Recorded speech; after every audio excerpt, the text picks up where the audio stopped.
Well, tomorrow's film at 9:30 is a thriller based on an Alistair MacLean novel, with Barry Newman as a fugitive on the run and Susie Kendall as his hostage, for whom fear is the key.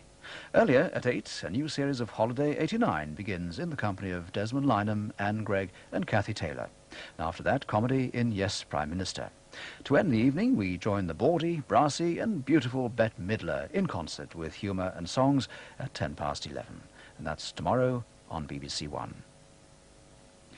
A look at the weather now. It'll be quite a cold night in the east with a touch of frost and perhaps a few icy patches on roads later.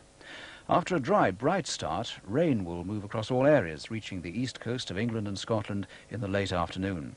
Some of the rain will be heavy, especially in the north. Clearer, showery weather will reach the west by evening. Become very windy again and will feel quite cold in the east, especially in the morning.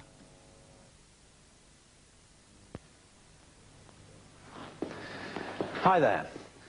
If you're a motorist, watch this space. That could be your car in a fog. Not much for a driver coming up behind to see, is it? That's better. Now, most of us who've got rear fog lamps don't need much telling to use them when it's really foggy. After all, who needs a rear-end shunt? But did you know that rear fog lights are 20 times brighter than ordinary rear lights? And that means if you also use them in traffic at night, then look what can happen. Dazzle.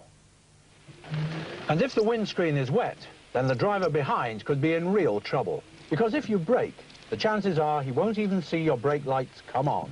So, only use rear fog lamps when there's a real danger that otherwise you won't be seen. And the rest of the time, think of the poor driver behind. He doesn't want to run into you, but if you dazzle him, he just might. Beware of rear dazzle. And that was a public information film. Well, now at very nearly 14 minutes past midnight, it's the end of BBC One's day.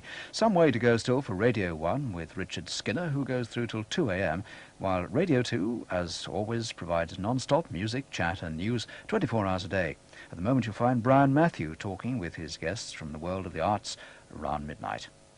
Well, here on One, that's all for now, and on behalf of all here, this is Andy Cartherge wishing you, wherever you are, a very good night.